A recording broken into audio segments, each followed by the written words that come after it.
Why is it that 2 weeks ago, Jeff Bezos, who has $90 billion of his personal net worth in Amazon stock, told people not to use it?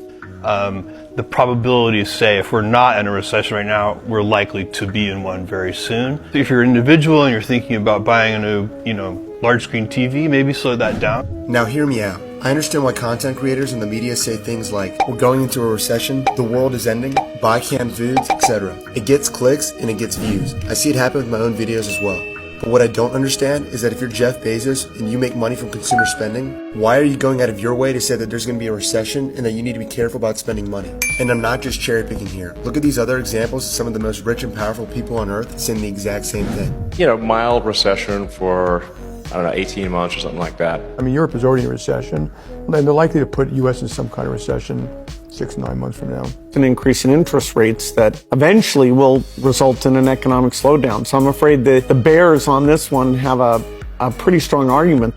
Now, unless you think they're giving these warnings out of the goodness of their hearts, this should come as a major red flag. So what's behind all this? Back in the 2008 recession, almost 500 banks failed across the United States. But what happens after a bank fails?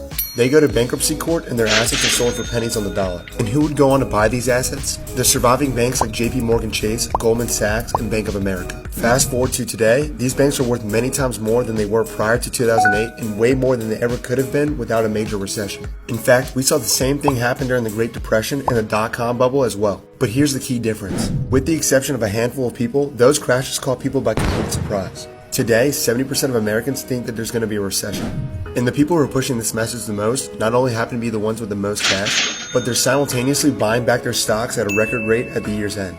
So with all these people pushing the recession message in public, but behind walls acting the opposite, you must ask yourself, could we be seeing an induced recession so these companies and executives can leverage their resources to grow their power even more? And should we be buying instead of waiting for a crash?